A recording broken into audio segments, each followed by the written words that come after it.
Good morning. You're all ready to go? Very good. Well, I've just come from chairing our Queensland State Disaster Management Committee. That's where all of the relevant ministers, emergency service agencies and our mayors come together to ensure that we are prepared for coming natural disasters. 36 mayors, 36 local government mayors were online for the QDMC. Queenslanders are doing what they do best, preparing for the worst but hoping for the best. Just now at 11 a.m, the Bureau of Meteorology issued a cyclone warning. That means that the cyclone is expected to have impacts within the next 24 hours, and it also means the Bureau will issue 3 hourly warnings. Tropical Cyclone Jasper remains offshore in the Coral Sea, 600 kilometres from Cairns or 530 kilometres from Townsville. It's expected to make Queensland landfall on Wednesday between Cape Flannery and Cardwell. While it's currently been downgraded to a Category 1 cyclone, it is expected to re-intensify to a Category 2 cyclone. There is significant risk of flash flooding and storm surge, particularly in the parts of Queensland south of Cairns. It will then progress across the Cape, affecting some of the most vulnerable Queensland communities. Now more than ever, it's important to remind people that if the road is flooded, forget it. We will bolster our campaign messaging on the It's Flooded, Forget It campaign. Police have been deployed in preparation. We're standing up evacuation centres in Cooktown, Douglas and in Cairns.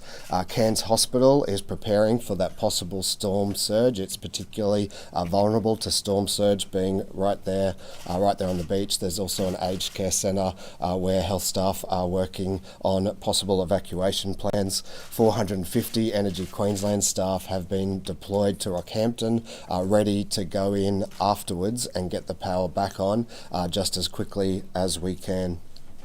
The other message I've got is that over the last year, or since we last had cyclones, a lot of people have moved to Queensland. And so Queenslanders, those of us who've lived here for a long time, we know how to prepare for these natural disasters, but there will be lots of new Queenslanders who maybe aren't as prepared. So if you have neighbours who you know have moved to Queensland recently, just check in on them and make sure that they know how to have their evacuation kit ready, make sure they know what they need to have in their fridge should the cyclone hit their area. I'll go first to the Bureau. Thank you, Lauren. Good morning. As of 11 a.m. this morning, we have issued our first tropical cyclone warning for Tropical Cyclone Jasper. So this warning is current from Cooktown to Townsville, but not including Townsville. It does include the towns of Cairns, Innisfail, Palm Island and Wujal Wujal. A warning means that we can expect impacts from this cyclone within 24 hours, and this includes gale force winds. A tropical cyclone watch is also current from Cape Melville to Cooktown, and that extends inland to include Palmerville and Hopevale as well. A watch tells us that we're expecting impacts in those areas within 24 to 48 hours, and that also includes these strong gale force winds.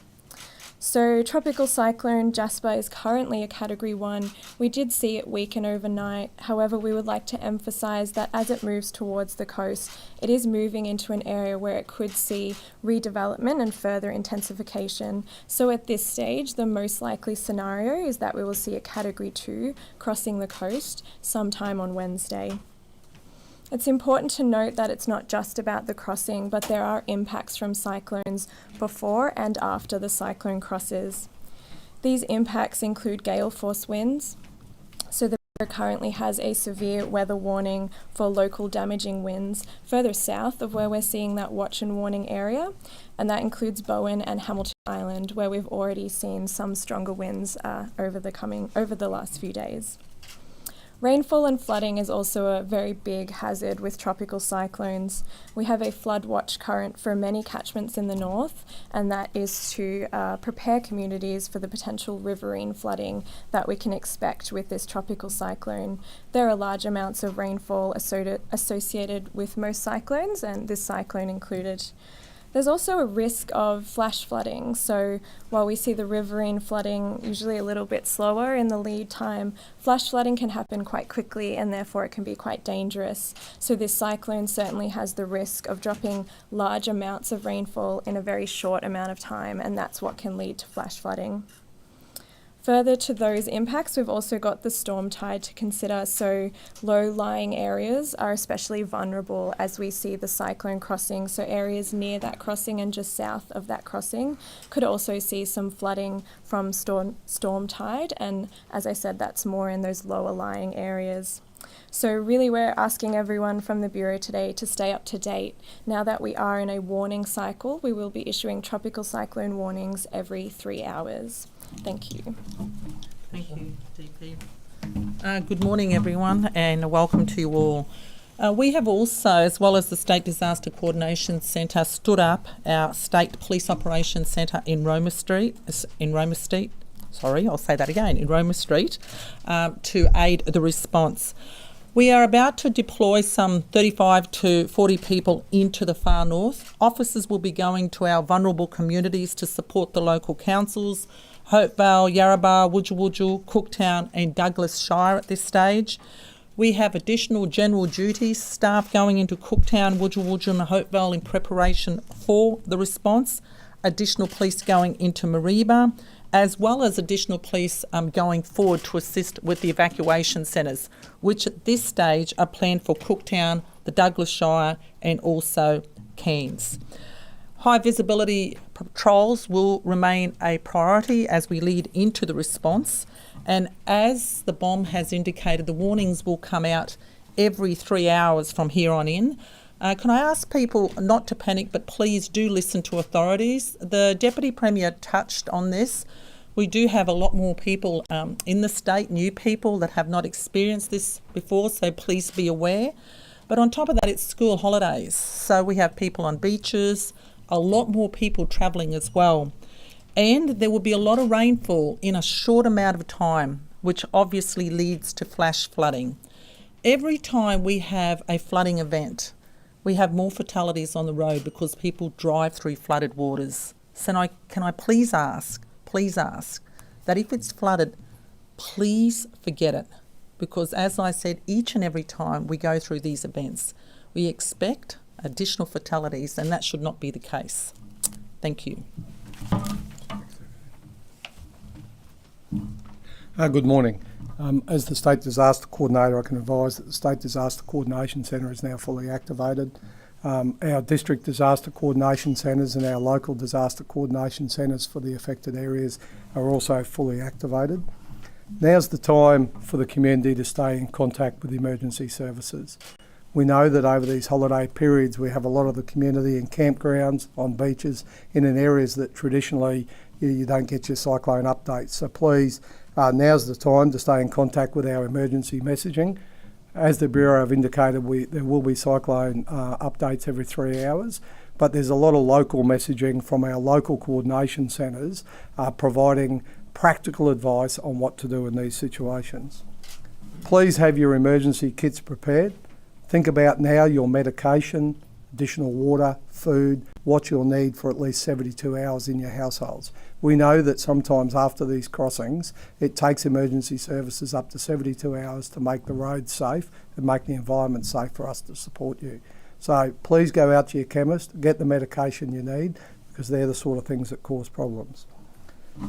Never drive, walk or ride into our flooded areas. As the Commissioner indicated, every year we see an increase in fatalities, and what that does is it diverts our emergency services away from providing a cyclone and flood response to rescuing people in our waterways. So can I please ask that if you don't need to travel to the northern area at the moment, can you please reconsider your travel just for a few days until we see the area safe?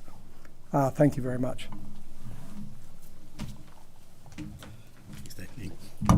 Good morning.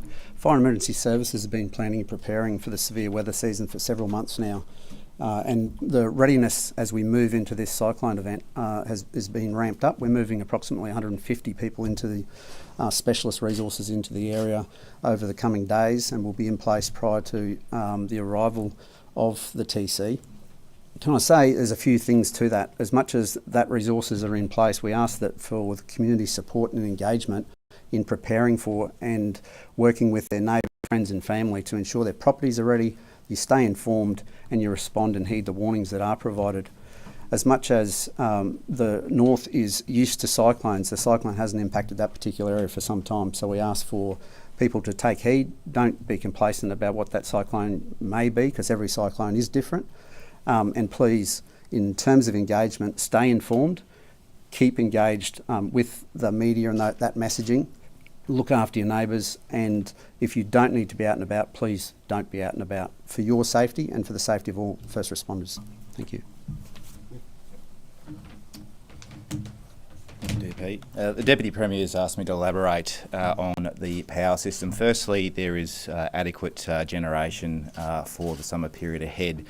But with the cyclone, it is very likely there will be interruptions to supply because of vegetation coming into contact with the distribution power system or the transmission system. Loss of power may be one of the first impacts that households and businesses experience.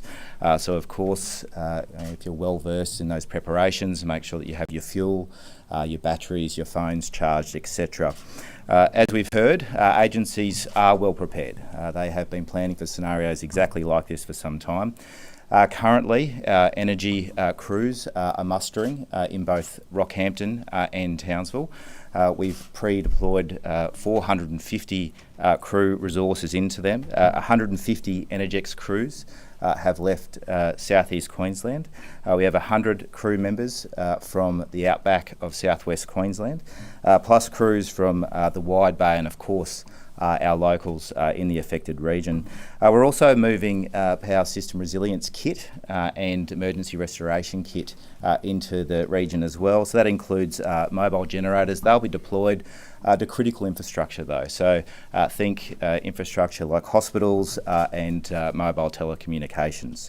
There'll also be plans for isolated and vulnerable communities being put in place, but we are well prepared and we encourage Queenslanders in the affected regions to make their preparations for loss of power supply now. Thank you. Well, good morning. As Acting Police Fire Emergency Services, I'm very impressed, as usual, with our frontline workers and the preparation that has been prepared for Cyclone Jasper. No doubt the key messages have been explained today. As Queenslanders, we are always aware of the nature that presents itself in weather events. As the Deputy Premier indicated, we are aware of those issues and the effects of cyclones. Therefore, please check in on your neighbours, check on those that are unfamiliar with these sort of weather events. The key messages of if it's flooded, forget it. Do not cross that water, do not attempt to drive through it, do not walk through it, but also stay on top of your key messages that the Bureau will be putting out every 3 hours. Both the Queensland Police Service, Fire and Emergency Services have put in additional services into the region, swiftwater rescue teams, SES teams, so there will be adequate people there to assist those that are vulnerable and in need of assistance. Deputy Premier, I know you want to talk about the cyclone, but Queenslanders also want to know who their next Premier is. Can you confirm that you have the numbers to secure the leadership and see off any challenge from Shannon Fentiman and Cameron Dick? Look, I understand your interest in that. My focus today is absolutely 100% on the safety of Queenslanders, on making sure we are adequately prepared for the cyclone. So I hope you understand. I'm not going to let this press conference be sidetracked. You all know my position. I issued a statement yesterday. I said that I wanted to be the Premier of this state to deliver better and more focused government. That is my position, and today, more than any other day, delivering that means focusing on the safety of Queenslanders. Respect to those people in far north Queensland facing a possible danger. There are far more Queenslanders in the southeast of the state who have a very keen interest in the leadership of it. Why would you describe that as a sidetrack? I think everyone in this state, I think every Queenslander will want to know that their emergency services are well prepared to take care of the North Queenslanders who will be affected by that cyclone. That's my job. That's my number one job. You know my position on the other matter. I have been very clear and very upfront about it. But today's press conference and my focus today is on that preparedness for the cyclone and taking care of Queenslanders. That is absolutely what I should be and am focused on today. And I think it... The Premier said yesterday was time for renewal. Do you agree? And why do you want to be the next leader? As I said in my statement yesterday, Marlena, I am focused, absolutely focused on delivering better, more focused government for Queenslanders. And today, that means focusing on preparedness for this cyclone and taking care of the Queenslanders who will be impacted by it. Why would you be a better Premier than Shannon Fentiman? Well, I've outlined what I would do differently. And today, that means being absolutely focused on the safety of Queenslanders. That's what I want to demonstrate today, so that Queenslanders can have absolute confidence that their emergency services, that all of our government services are ready for whatever this cyclone throws at us. I think the best case I can put is by demonstrating just how I would lead. And that is how I would lead, with 100% absolute focus on the safety and well-being of Queenslanders. Politics is all about the numbers. We might have to move on. Politics is all about the numbers. A quick yes or no. Are you confident you have the numbers?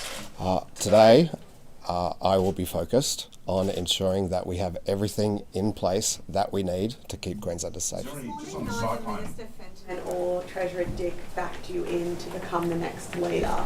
What do you make of that? How can you be the next Premier if two of the senior members of the Cabinet haven't thrown their support behind you? Look, they're questions you'd have to put to them. Today, I am focused on and answering questions about how our government is preparing to support Queenslanders through what could be a very serious cyclone. Just on the cyclone, Deputy Premier, brilliant.